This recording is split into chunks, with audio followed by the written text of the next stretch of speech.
Okay, I got the screws transferred. Now I got to figure out a way of holding this straight and drilling the holes, drilling and tapping the holes.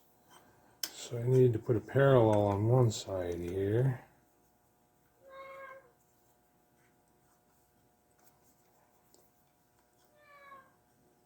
Like that. And get another parallel over here.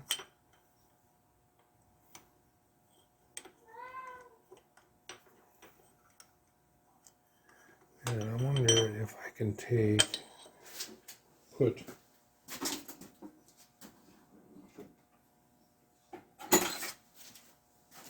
one of these underneath here.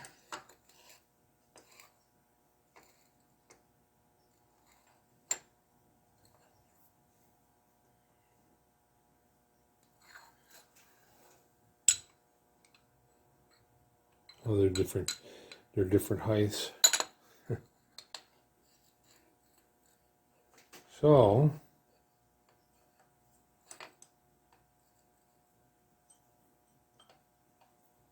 yeah, I can't go that way. It's too high. It has to be sunk down in ways. I might have to go get a third hand here. I'll ask my wife if she's in the house to come up. You're just in time. Can you come and give me a hand again? Can I get this out there first? It's warm. Put it right here. I don't want it to get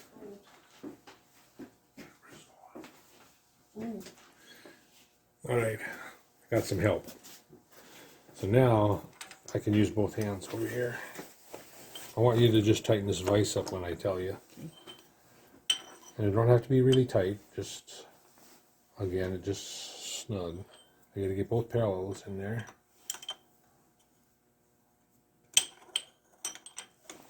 Okay.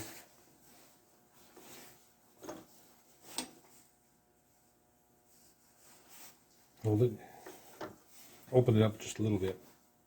Oop. All right, now snug it up. Okay. Thanks. Yep. There. Now what I'm going to do is I'm just going to run an indicator across it and tap it around until I get it level. And then I'll have to put a wiggler in or something to pick up the center punch marks. Okay, I'm back at it. I had to take a little break away again. But what I have here now is I have the tailstock body clamped, lightly clamped with two clamps on it, or two parallels on it, on the sides.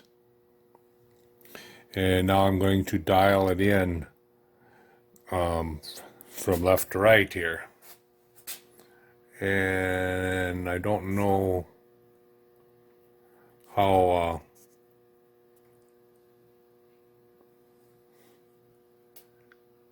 good I can get this with the camera. I have a new light. I seen them. Somebody had them on the internet and was praising them. So I figured I'd try one. So I'm gonna stick it on here, and we'll see if I ordered one for the mill, one for the lathe, and one for the NC. But boy, that washes it out, doesn't it? I wonder, it seems like the color of it is just a little too white or bright.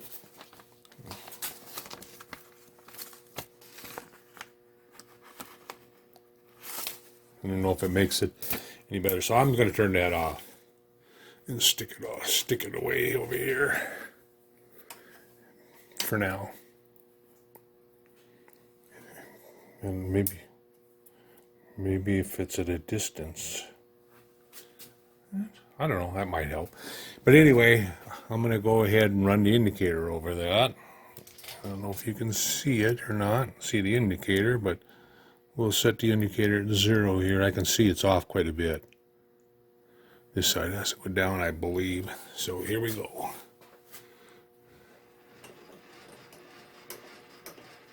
Surprisingly not. Wow. I got that. I got that to 0, and I know I didn't do it before I got called away. I don't believe I did anyway. Back across it. 0. I'll have to lift the needle up. Oop. I messed it up now when I lifted that needle up. Set it at 0.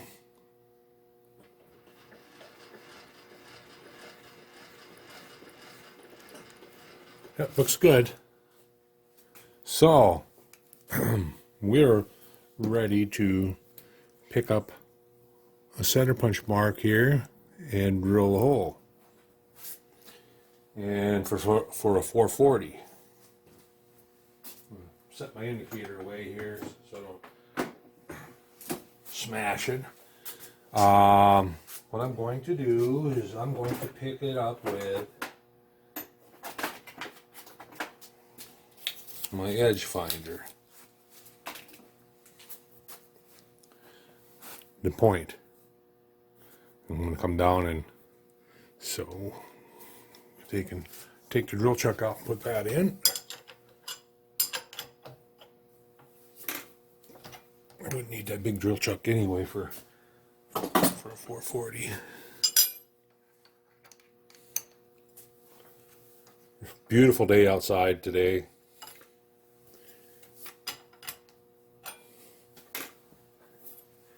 All right. Now, let's see. Where can I move the camera here? Kind of in the way. Move you over this way a little bit. Move you over toward on the right hand side here. And you can still see what's going on. All right, so now I'm gonna come down with my, well, first I gotta turn my quill stop down. Yeah, that turned all the way up. Turn it down far enough to where I can get down to the part. Actually, I'm gonna raise the knee. I'm raising the knee up.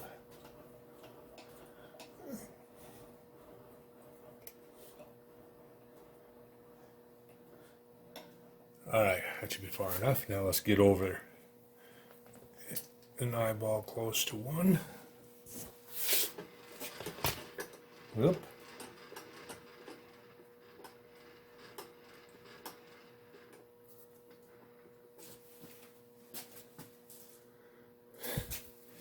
Not seeing anything.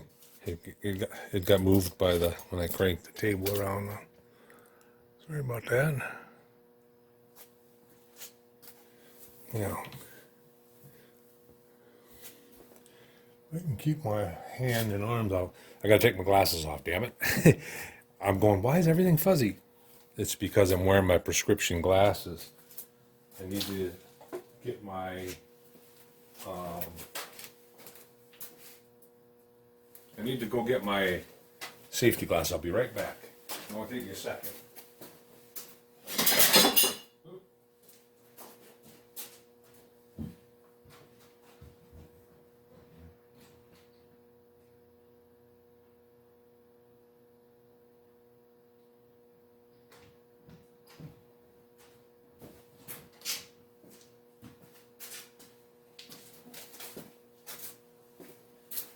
Yeah, there. That's much better. Now I can see. All right.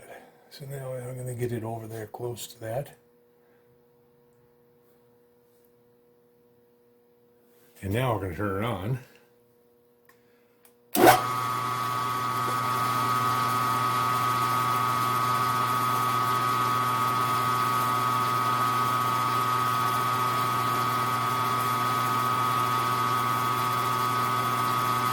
And what I'm doing is just moving the table around until when I come out of there, it doesn't wiggle.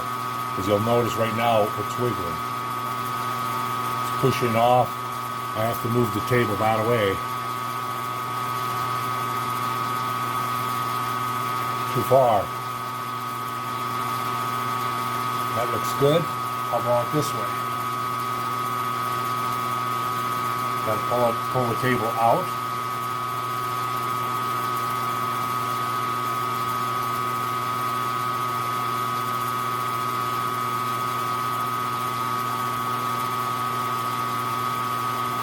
And move the table that way again a little bit. I don't know if you're seeing it in the camera.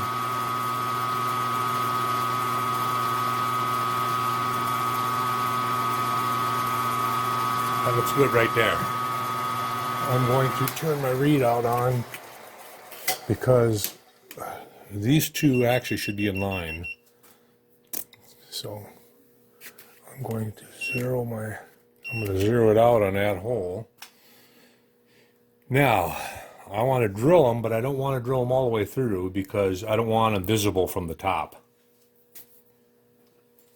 I don't want the screws visible. So we're not going to go all the way through. And I'm going to use my little drill chuck.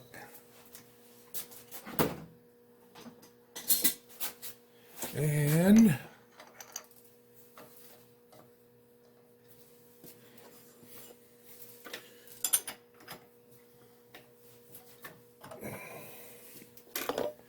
the 440 drill size is, that one I don't remember. So you'd think that I'd remember it because I use it so often now. Number 43. I use it so often making these smaller parts.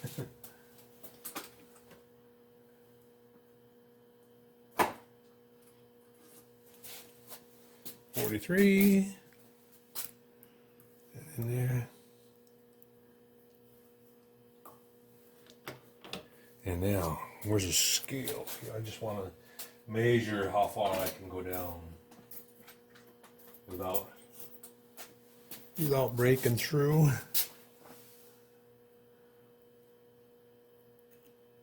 Actually, I can go a long ways. I can go, so more than what I'm going to go.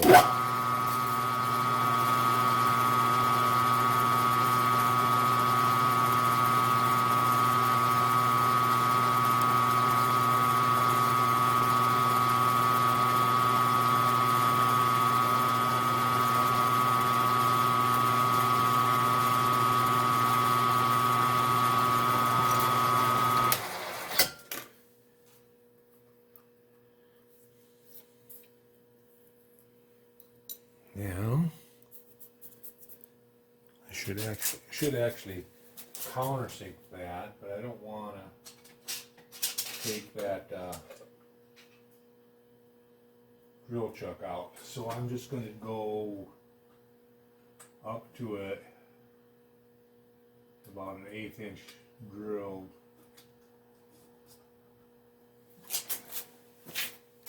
And shoot, can't get in there. Yeah, that's not gonna work. All right.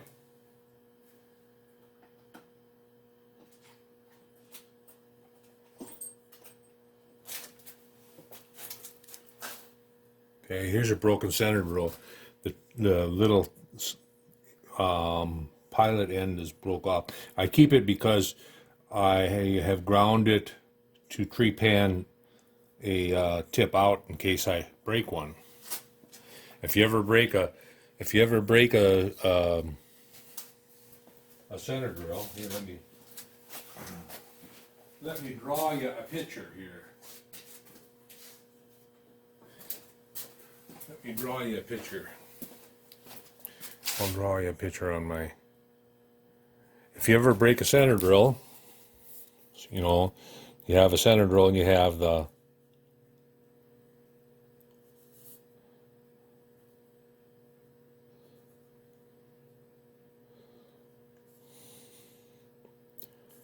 And if you ever break that little tip off, you know, off of there, just take and don't throw that center drill away.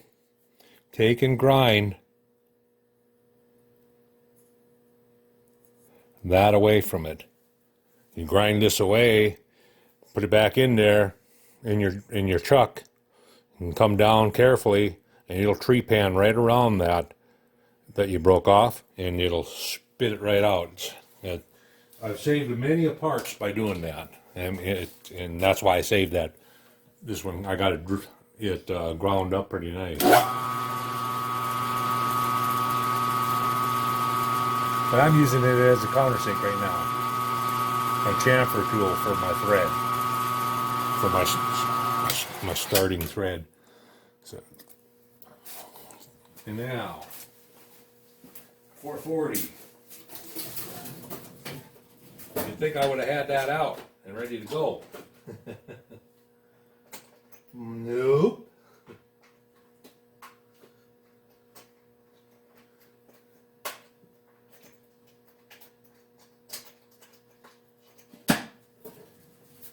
So, 440. I went and got my thumb handle that I use.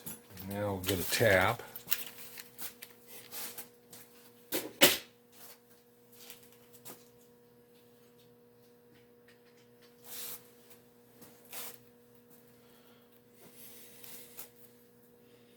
And I think if you've watched any of my videos, you've seen me use this thumb wheel for tapping smaller threads, so hopefully I don't break it. And plus, you've probably heard me say a time or two, Molly D.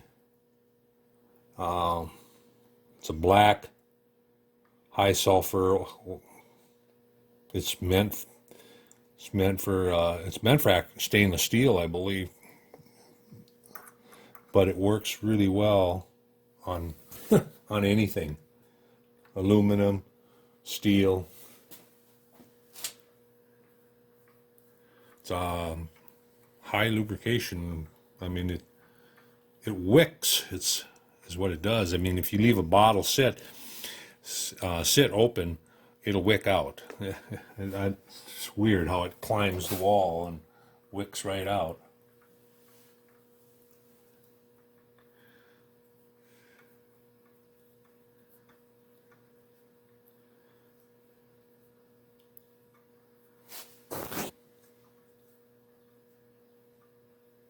That should be far enough.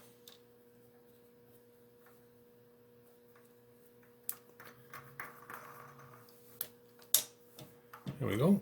One down and 3 to go.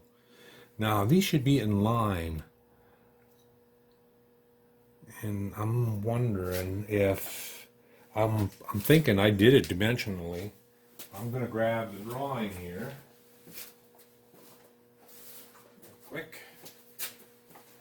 And I am going to see what the dimensions are for that. Because back in the shop, when I was in the shop, I liked to do everything dimensionally instead of scribe it and tap it around. There was a person that I worked with that's all he ever did is he'd slap I want to say shit together, slap stuff together, and then spend a day tapping it around to get it in the right position. And that's, I don't like, I never did like doing that. I liked going to the mill, put it in dimensionally, and then it's there. So, and half and a half, so that's 1, so it'll be 1.5 inches over is what it is, according to the book. Let's look and see. I'm almost positive that's what I did. Oh, it's not what I did. That's interesting. You know, like I said, it's been so many years since I've worked on this that might have been before I decided that dimensionally it was the way to go. But according to it, it's 2.5 inches to the outsides, half inch, half inch. So that'd be 1 inch, so it'd be 1.5 inches between them. That's what it should be. And I'm coming up with this on the scale at a inch 3/12 about. So that means I'll go in here and pick up the other one also. Well, at least I was consistent. I did the same thing on that one. So, take that drill chuck out. I shouldn't have to move it on the y-axis, just the x-axis. I shouldn't have to pick it back up on the y. Come on. Oh, that's bad when you can't even hit the hole here. Okay. And I'm just going to eyeball it first.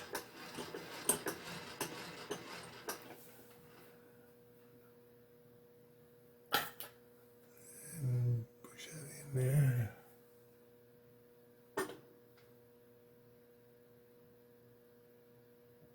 All right.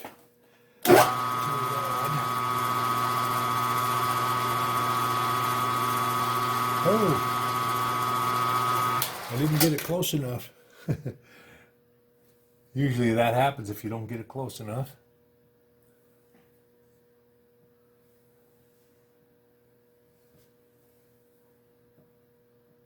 It looks like it's close enough.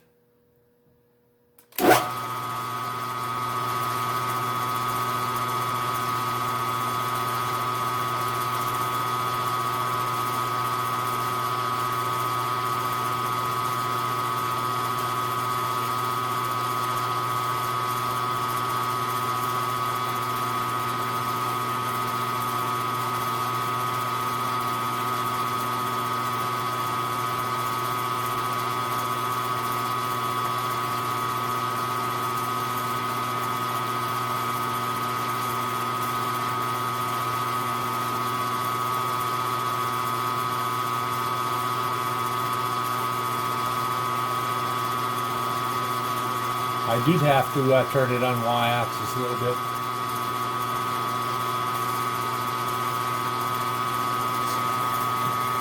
It's there now. So you can put the drill chuck back in.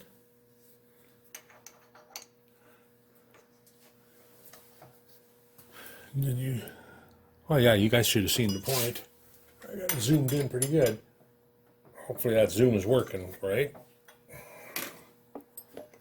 All right.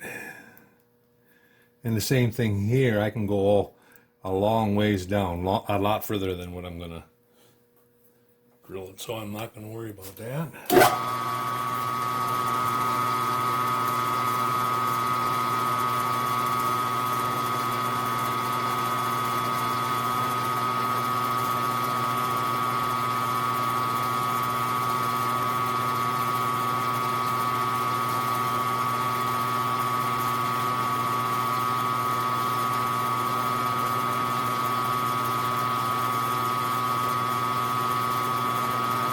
I still haven't decided what my next motor is going to be. So, when I get done mounting these tail stocks, I need to get to the local scrapyard or material and get some material. I haven't done that yet. Weather's always been crappy. Today it's nice and I didn't go.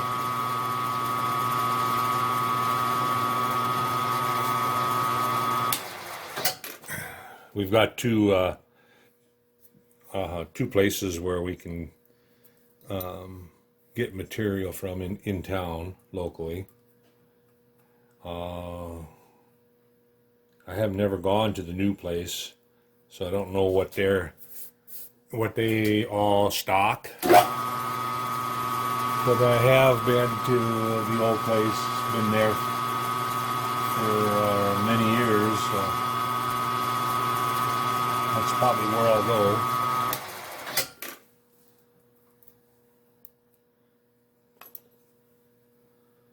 But I haven't decided yet what I want to do with as far as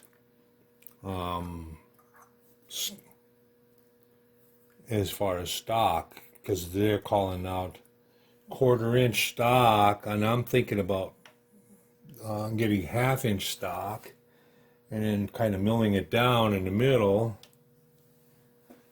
and you'll see. Because I'm pretty sure I think that's what I'm going to do. Buy some 1/2 inch stock and some 1/4 inch and some 1/8 inch steel. So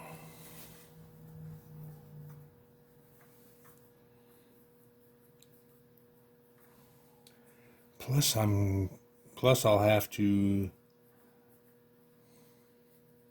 I don't know if I have brass big enough.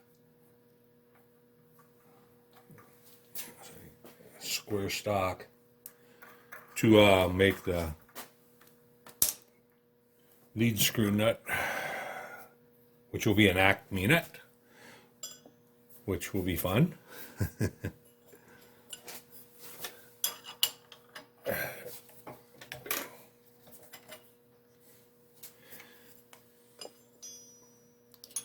Yeah, I want to go 10. Does my lathe go 10? Oh, yes, it does. So, should be all set to.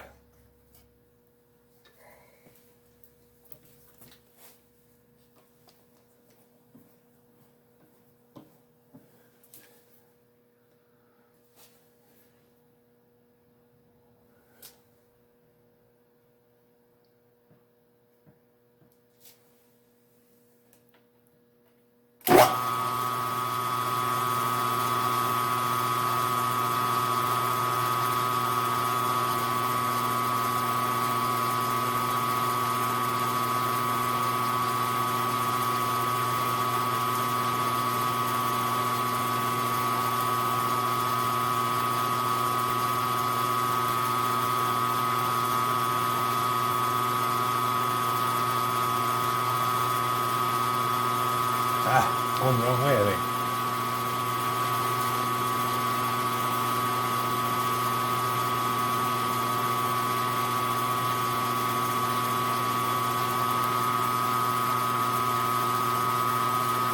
Could use a magnifying glass. Even at that. Too far. I keep going back and forth too far.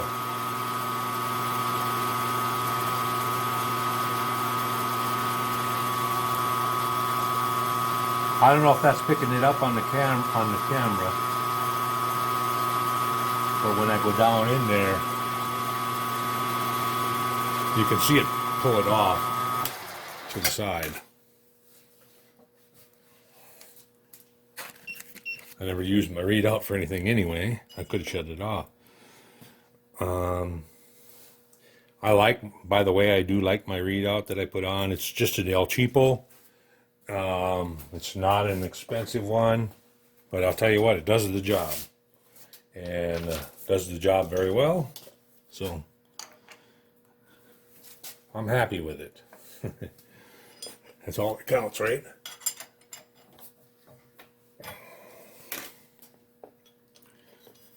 I put one on my mill, and I put one on my lathe, the same readout. And works very well. Did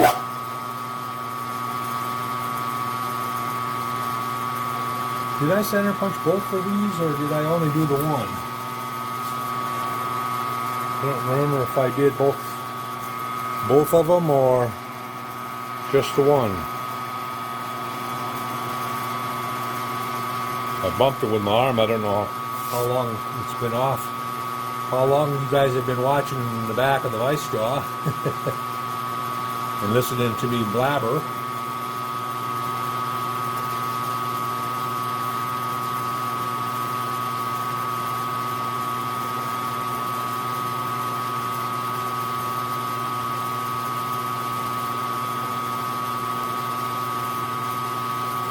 I decided I'm going to put those short screws in. I'm not going to get that many thread in there, but that's fine. It doesn't have to have. It's got 4 screws holding it, so more than ample for what it's going to do. I was actually thinking about if I do succeed in getting these built, taking that left-hand one and putting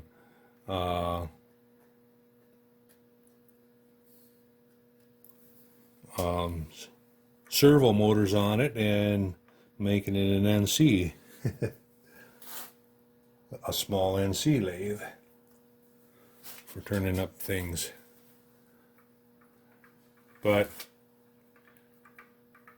And that would be another adventure for me, hooking up servo. I know how they work, the servo motor and the stepper motors on NC machines. I know how they work, and I know a little bit about the electronic. Like I say, I've always said, I know enough about electronics to get me in trouble.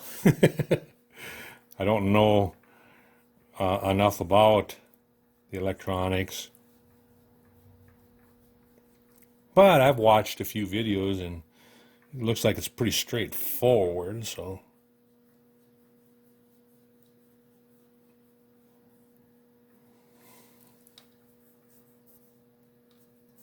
I got a chip in my finger here. It's bugging me. Can't find it. All right. One more. One more, and we got this one done. And then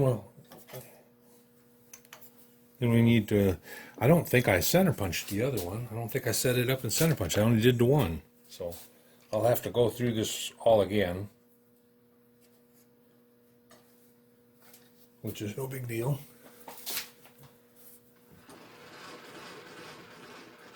Come on down.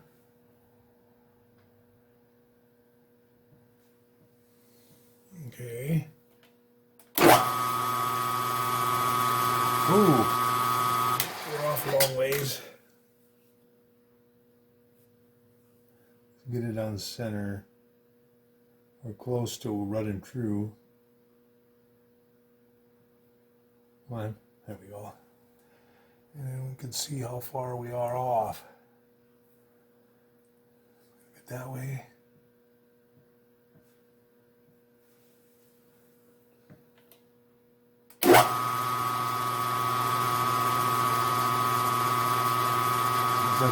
Looks like y-axis has got to go in. Whoop, not that far.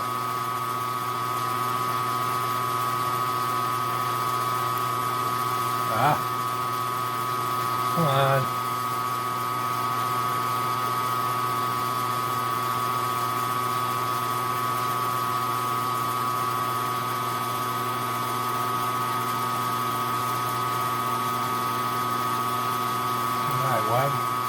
Why am I having difficulties here?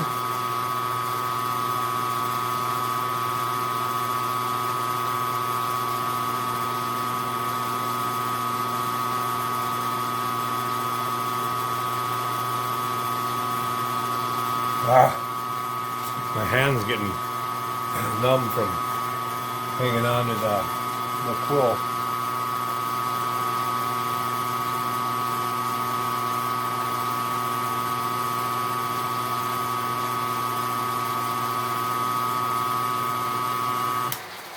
Gonna get it back in the hole here.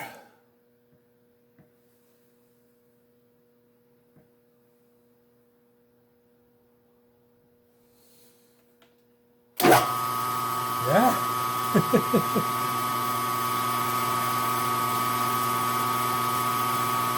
is it the last one is going to give you a problem?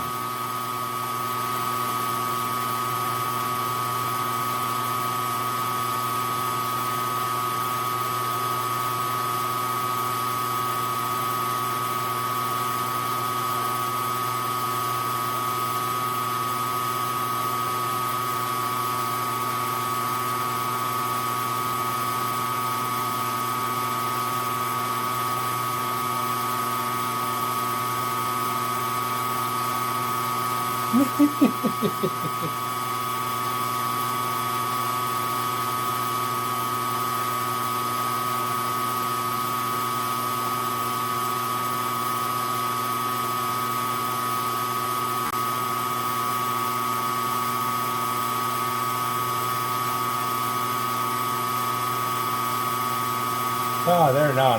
Now we're getting close.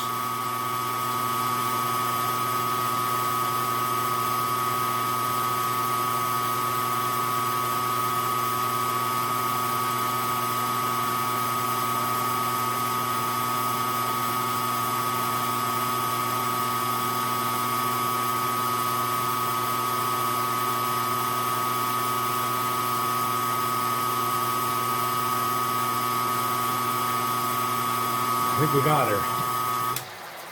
That one was kind of buggered, huh? I don't know why.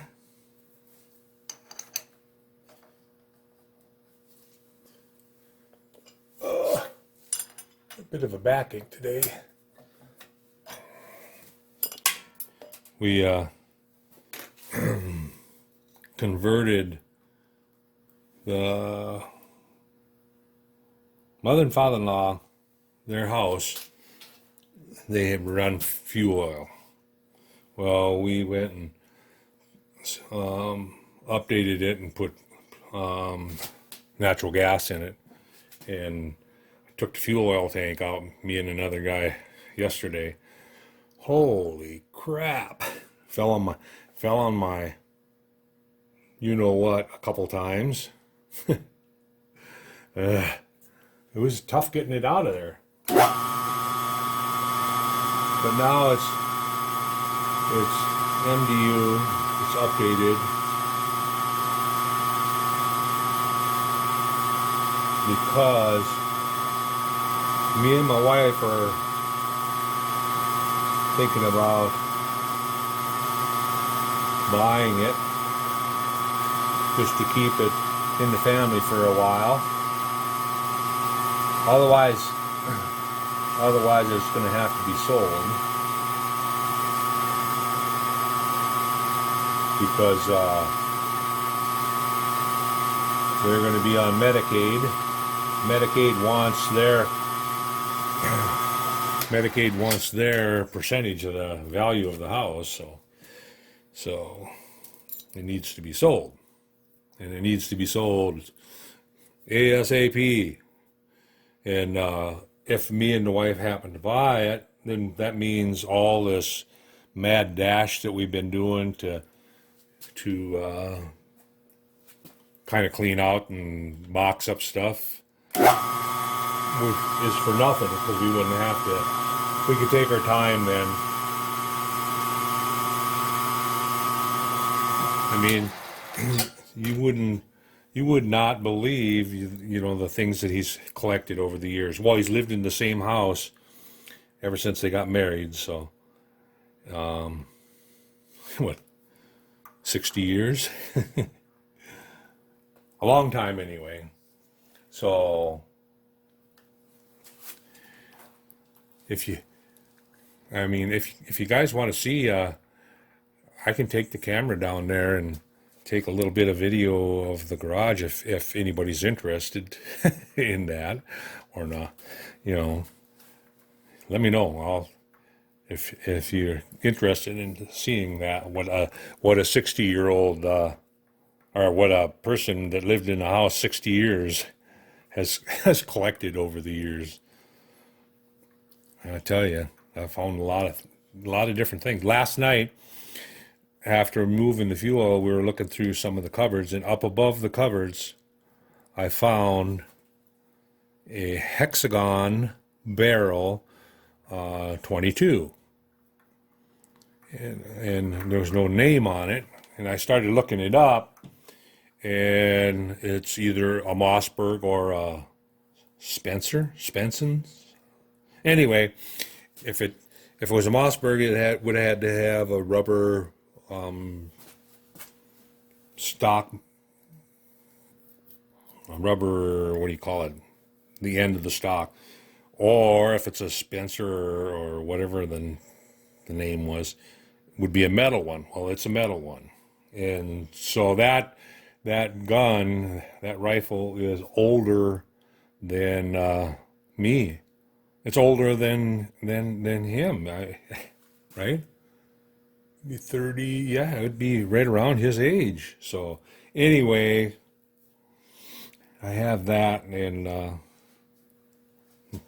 one more item that I need to decide what I'm going to do with. You know, I'm not a gun person, so you can tell that because I mean, I know Mossberg because I had a shotgun Mossberg, but 20 in Winchester and all that. But you know, the Spencer, I'm not sure. It started with an S, and I never did turn my air compressor on either, so I can't blow the holes out. Well, what I'm going to do is I'm going to turn the air compressor on, blow these holes out, and then mount it on the plate, and then I'll come back and we'll show you what it kind of looks like. So I'll be right back.